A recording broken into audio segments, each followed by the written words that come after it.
Bom dia, pessoal. Estou começando hoje, juntamente com um grande amigo, que é o professor Figueira, um projeto que eu julgo da maior importância, que é trabalhar conceitos básicos de física, visando alunos que querem prestar um Enem, a FUVEST, ou até se preparar para vestibulares que exigem mais conhecimento, mas que não têm base, né? O ensino hoje no Brasil, ele está muito voltado para aulas curtas, onde o aluno tem uma carga de conhecimento muito grande e não tem tempo para trabalhar o básico, e o professor tem que sair do básico até o intermediário num espaço de tempo muito pequeno. Aqui nesse espaço, não. Aqui nesse espaço, a ideia é nós trabalharmos os conteúdos com calma, inclusive as contas que têm que ser feitas. A gente sabe que tem gente que tem dificuldade com fração, a gente sabe que tem gente que tem dificuldade com números decimais, potências de 10, notação científica. Tudo isso acaba complicando muito a coisa e o aluno acha que o problema é a física e, na verdade, o problema é a matemática básica. Tá certo? Eu sou o professor Faria Pires, eu sou formado na Academia da Força Aérea como oficial aviador, voei na Força Aérea durante vários anos, me formei lá em Ciências Aeronáuticas, Administração de Empresas, depois eu achei importante trabalhar com ciência e tecnologia, voltado para a área militar, então eu vim para o ITA, fiz engenharia eletrônica. Depois do ITA, eu dei aula no ITA durante 19 anos e também fui professor e autor do Sistema Poliedro e coordenador da turma ITA do Átrio, em Goiânia, na turma ITA. Então, a gente tem uma experiência já de alguns anos aí na área de ensino de física e matemática. Lá no ITA também eu trabalhei com eletromagnetismo aplicado, então sempre voltado com física, com ciência, com matemática. E sempre muito ligado nessa área de educação. Então, o nosso projeto é exatamente esse, é proporcionar a você uma base para que você possa entender a física desde o início. Obviamente, para entender física, você vai ter que resolver exercícios, você vai ter que trabalhar, você vai ter que estudar, mas aqui a ideia é a gente dar o caminho e a base. Em todas as nossas aulas, nós teremos a resolução de um ou mais exercícios do Enem, e nós teremos também aulas específicas para a resolução de exercícios, porque física, pessoal, é exercício. Não tem como você aprender física sem resolver muitos e muitos e muitos exercícios. Eu vou compartilhar a minha tela aqui do meu iPad. Se você quiser ver o meu rosto, você acionar o botãozinho correspondente aí, tá certo? Senão, você pode ver somente a tela que nós vamos colocar aqui para você, tá bom? Bom, por que estudar física, né? Eu sempre fui muito apaixonado com física, tanto que acabei fazendo uma licenciatura em física depois, para poder saber ensinar. Em tudo que você faz, tem física. Do momento que você esquenta alguma coisa para se alimentar, ou você liga uma lâmpada, ou você usa um óculos, ou você ouve um barulho de alguma coisa, tudo está envolvido a física. E a compreensão da física, ela faz com que você seja uma pessoa mais inserida no mundo, né? Não tem como você viver nesse mundo totalmente alienado de conhecimento, né? E você começa a dar espaço para a Terra plana, você começa a dar espaço para um monte de coisa que não tem sentido algum, que já foi superado já. Por quê? Por falta de conhecimento físico. Além disso, num ponto de vista assim, mais prático, pragmático, é importante você ter uma nota de física para poder ser aprovado naquilo que você deseja, né? Então, a física, enquanto ciência, ela engloba várias áreas. E é importante que a gente entenda que, apesar de você estudar tópicos, então, a gente vai começar estudando a mecânica.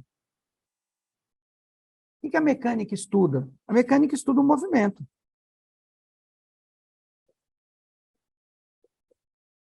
E é muito amplo o estudo do movimento. Você pode pensar na descrição pura e simples do movimento, do ponto de vista matemático, que é a cinemática, ou seja, o carro estava em tal lugar, no instante tal, e ele tem tal velocidade. Onde ele vai estar daqui a 2 horas? Aqui. Essa descrição matemática do movimento é a cinemática, que é o assunto que a gente vai começar. Depois da cinemática, você tem... Mas vem cá, mas por que esse móvel saiu de A, ou da cidade A, e foi para a cidade B? O que fez com que ele saísse da situação de repouso, entrasse em movimento e depois parasse lá na frente? Aí a gente começa a estudar as causas do movimento. E aí, quando a gente estuda as causas do movimento, a gente estuda a dinâmica. Tá, mas tem situações em que eu não quero que esteja em movimento. Eu penso num prédio, um prédio de 20 andares. Eu tenho que fazer um cálculo da estrutura da viga para que aquela viga consiga apoiar o prédio e ele não caia em cima das pessoas. Eu tenho que estudar o equilíbrio. Eu tenho que pensar, por exemplo, pensando um pouquinho mais à frente, se eu moro em Santiago do Chile, esse prédio, além de aguentar o peso, quando der um terremoto ele vai balançar, ele tem que aguentar esse balanço até um determinado grau lá na escala Richter. Essa parte da física que vai estudar o equilíbrio é a estática. E a estática, ela pode ser a estática de um corpo rígido, por exemplo, um pedaço de ferro, mas eu também posso pensar na estática de um fluido, como, por exemplo, a água. A gente sabe muito bem que, à medida que a gente vai indo mais fundo, numa piscina ou no oceano, a pressão vai aumentar. Que conceito é esse chamado de pressão? A gente vai lá trocar o óleo do carro, existe um mecanismo que faz com que a estrutura levante para o indivíduo trocar o óleo. Será que a força que o indivíduo tem que fazer, ou que o sistema tem que fazer para poder levantar o carro é igual ao peso do carro? Poxa, se for assim, a quantidade de energia que você vai gastar, ela é muito, muito grande. Então, a gente estuda na estática a hidrostática. Por falar nisso, quando você pensa em conceitos como energia, velocidade e energia, é muito claro para a cabeça da gente que quanto mais velocidade você tem, quanto mais energia você vai ter. Como é que se dá essa relação entre velocidade e energia? A gente estuda aqui na dinâmica. E tem um tópico a mais que é importante para a gente poder entender essa questão de ano, estações do ano, força que nos mantém na nossa órbita. Imagina se a gente ficasse solto no espaço, mas não, a gente tem um movimento periódico em torno do Sol. Então, a gente estuda a gravitação universal. A gente falou isso aí só a mecânica, mas se nós pensarmos em calor, o que é temperatura? Como é que a temperatura varia quando eu coloco um corpo quente com um corpo frio? Como é que funciona um gás dentro de um motor, por exemplo? A gente está pensando em termologia. Quando você usa uma lente, quando você olha para um espelho, todos esses fenômenos estão relacionados com a ótica. Quando você escuta uma música, quando você tem um fenômeno de um violão, por exemplo, cada corda tem uma espessura, está tracionada e dá uma nota diferente, a gente está pensando em ondulatória. E aí nós temos a teoria eletromagnética que vai explicar por que a nossa casa toda ela é alimentada com energia elétrica, os fenômenos magnéticos. Nós temos a teoria eletromagnética e, pasmem vocês,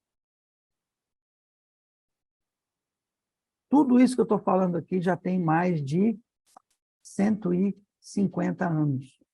O homem já conhece essa física, que é chamada de física clássica, já há mais de 100 anos. E a gente continua estudando as mesmas coisas e muitas vezes tendo dificuldade nas mesmas coisas. Mas no final do século XIX, início do século XX, começou a acontecer muita coisa interessante na física. muitas coisas que não são tão intuitivas quanto o resto dessa física toda aqui. E aí nós temos a física moderna. Então, esses tópicos que eu coloquei aqui são tópicos que vão poder ser trabalhados conosco aqui nesse ritmo mais tranquilo, nesse ritmo mais sossegado, para que a gente possa, entendendo o básico, progredir e entender mais coisas. Bom, o que nós vamos começar a trabalhar? Nós vamos começar a trabalhar aqui uma coisa que eu acho importante, que é expressar um número em notação científica.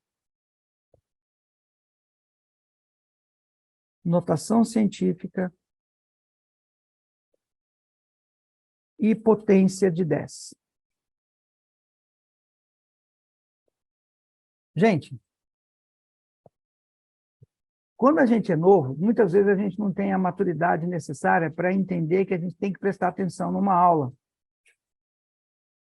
E aí o que acontece? Você não presta atenção na aula, ou a aula não foi bem explicada, você não entendeu bem aquele conceito e você carrega isso a vida toda e chega uma hora que você vai fazer um cursinho e não entende questões que deveriam ter sido resolvidas lá no 6º, 7º ano, que é a parte de potenciação, e você acaba se perdendo naquele negócio e não entendendo por que está preso num negócio simples que são as potências de 10.